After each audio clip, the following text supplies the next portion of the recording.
생생하게 그릴 수 없다면 그것은 소망이 아니다. 이런 말을 한 번쯤은 들어봤을 겁니다. 대부분의 사람들은 각자 원하는 삶을 상상하고 그 삶을 위해 매일 열심히 살아가고 있습니다. 물론 그렇지 않은 사람들도 많겠죠.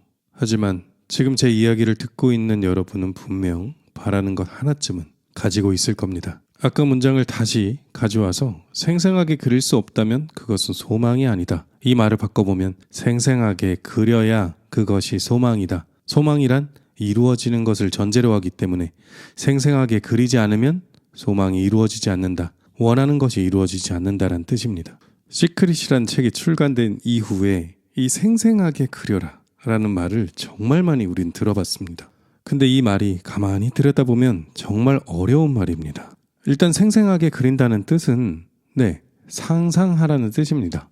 이 상상이라는 뜻은 생각상자, 형상상자, 생각을 통해서 어떤 형상을 만든다라는 뜻입니다. 머릿속 생각만으로 내가 원하는 모습, 세계를 그린다. 그것이 상상입니다. 하지만 이것이 정말 어렵다고 제가 이야기 드린 이유는 우리가 겪어보지 않은 미래, 어떤 겪어보지 않은 모습들을 어떻게 구체적으로 그리냐는 말이죠. 한 번도 가보지 않은 나라, 한 번도 살아보지 않은 집, 한 번도 타보지 않은 차, 한 번도 경험해보지 못한 그 직업을 어떻게 생생하게 그릴 수 있느냐는 말이죠. 그러다 보니까 우리는 그 상상에 대해서 현실감이 떨어진다고 생각을 하고 자신의 상상을 믿지 못하는 지경에 이르는 겁니다. 물론 요즘은 유튜브를 통해서 혹은 실제로 경험을 해볼 수 있는 프로그램이 정말 많기 때문에 간접 경험 정도는 해볼 수 있습니다. 하지만 이게 실제 해본 사람들은 알 겁니다. 이게 수박 겉핥기입니다. 여행 유튜버들이 아무리 그곳에 가 있는 것을 본다 한들 구체적으로 내가 그 나라의 어떤 거리를 걷고 있는 상상을 한다. 게다가 그 상상은 오감이 작동되어야 된다. 거기서 대부분 사람들의 상상이 막혀버립니다. 또한 그림을 아무리 잘 그리는 사람을 옆에서 볼 수 있다 한들 직접 우리가 그 그림을 그려보면 자신감이 떨어지기 마련입니다. 실제로 해보면 상상하고 너무 다르거든요. 자, 그러면 우리가 원하는 것을 이루기 위해서 우리는 생생하게 그리는 것을 어떤 방법을 통해서 해야 하며 머릿속에 그 상상을 어떻게 하면 잘 믿을 수 있을 것인가? 여기에 초점을 맞춰서 의식 구조를 전환해야 됩니다. 성경 히브리서 11장 1절에 보면 이런 말이 있습니다. 믿음은 바라는 것들의 실상이요 보이지 않는 것들의 증거니. 이 문장을 그냥 가만히 뜯어보면 진짜 재밌습니다. 이 믿음의 본질이라는 것이 우리가 바라는 것들의 실상이다. 즉 우리가 원하는 것이 있다면 그 원하는 것을 현실로 이루어 주는 것이 바로 믿음이라는 뜻을 가지고 있습니다. 그리고 지금은 보이지 않는 것들, 즉 우리가 상상한 미래의 것들이 이미 존재한다는 증거이기도 하다. 이런 뜻을 이 구절은 가지고 있습니다. 이게 뭔 허무맹랑한 소린가 싶겠지만 인류 역사상 가장 베스트셀러인 성경에 이런 문장이 쓰여 있다는 자체가 아주 흥미롭다는 겁니다. 사람들은 이 말이 성경에 쓰여 있다는 이유로 믿음을 갖기도 하니까 말이죠. 자, 우리가 알아봐야 될 것은 이 구절을 반드시 믿어야 한다는 것이 아니라 이 구절이 뜻하는 바를 정확히 파악하고 우리가 원하는 것을 이룰 수 있는 그 방법을 찾아보자 이겁니다. 자, 지금부터 5분간만 집중해서 들어주시기 바랍니다.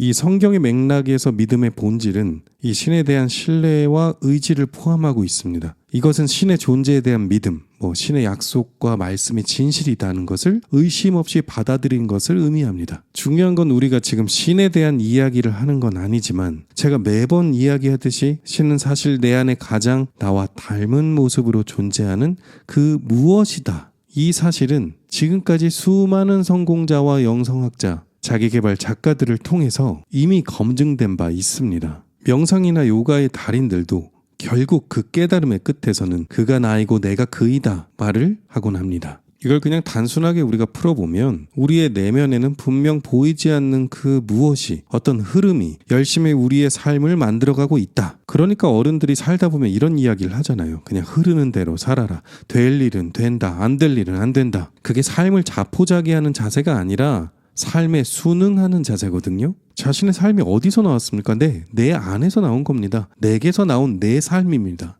그리고 그 삶은 나의 상상을 통해 만들어진다. 누군가의 상상으로 누군가의 조언으로, 누군가의 강박으로 살아왔던 내 삶에서 벗어나서 남들과 비교하거나 사회적 기준에 의거한 나의 원함이 아니라 진정으로 내가 원하는 것을 구체적으로 상상하고 그린다. 그리고 그 상상을 믿어준다. 누가? 내 자신이. 그 누가 믿지 않아도 나 자신은 믿어준다. 이것이 히브리서 11장 1절을 통해서 우리의 삶에 적용시켜야 할 것들입니다.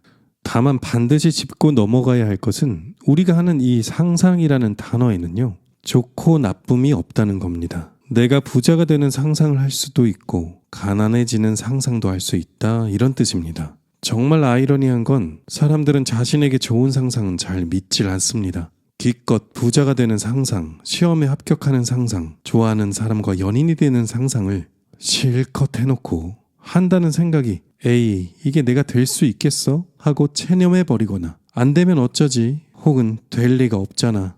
된다고 해도 내가 감당이나 할 수 있겠어? 라는 생각으로 끌고 가버리는 경우가 태반입니다. 만약 그렇다 하더라도 스스로를 너무 탓할 필요는 없습니다. 왜냐하면 이런 부정적인 생각은 굉장히 정상적인 반응이기 때문입니다. 사람들은 기본적으로 긍정적인 상상보다 부정적인 상상에 더 큰 믿음을 두게 되어 있습니다. 이런 심리 현상을 부정편향이라고 합니다. 인간의 뇌는 생존에 대한 본능이 작동하기 때문에 부정적인 정보에 더 많은 주의를 기울이고 더 강하게 반응을 하게 되어 있습니다. 당연히 생존을 확보하기 위해서 부정적 정보에 더 민감하게 처리하고 있는 것입니다. 또한 사람들은 자신의 꿈이나 소원이 현실적이지 않다고 생각하는 경향이 있습니다. 아까도 말씀드렸죠. 자신이 겪어보지 않은 것에 대해서 상상을 하니까 당연히 허무맹랑한 상상으로 느껴지는 겁니다. 자신의 긍정적 상상에 의심이 들어올 수밖에 없어요. 특히 이 한국 사회에서 한 개인에게 거는 사회적 기대가 그리 긍정적이지 않기 때문이고, 과거의 경험이 자신의 미래의 상상과 직결되는 부분이 많다 보니까 이 소외되거나 부정적인 말을 듣고 살아온 사람들에게는 더더욱 긍정적인 미래를 상상하기란 어려운 일이 되어버리는 겁니다. 자, 하지만 이제부터 제 이야기를 들은 이 직후부터는 여러분들 마음가짐이 분명히 달라지셔야 됩니다. 여러분들이 이제까지 부정적인 상상과 생각을 이끌고 간 이유는 상상력이 얼마나 무시무시한 힘을 가졌는지 알지 못했기 때문이고, 내가 상상한 것을 이 믿는 행위, 믿음 자체가 가진 힘에 대해서 우리 자신도 모르게 과소평가를 했기 때문입니다. 이 상상력은요, 우리의 현실을 창조하는데 필수적인 도구이고, 그 긍정적인 상상을 누가 뭐래든 나는 정말 확고하게 믿어주는 것이, 그 믿음이 우리의 현실을 형성하고 바꿔나가는 데 있어서 엄청난 영향을 끼친다는 것을 이제 우리는 알아버렸습니다. 그렇다면 이 긍정적인 상상에 더 많은 믿음을 두고, 아무리 생존 본능이라지만 부정적인 상상에 대한 믿음이 피어오르면 그 믿음은 스스로 의심하고 부정해버릴 수 있는 그런 방법들을 몇 가지 알려드리겠습니다.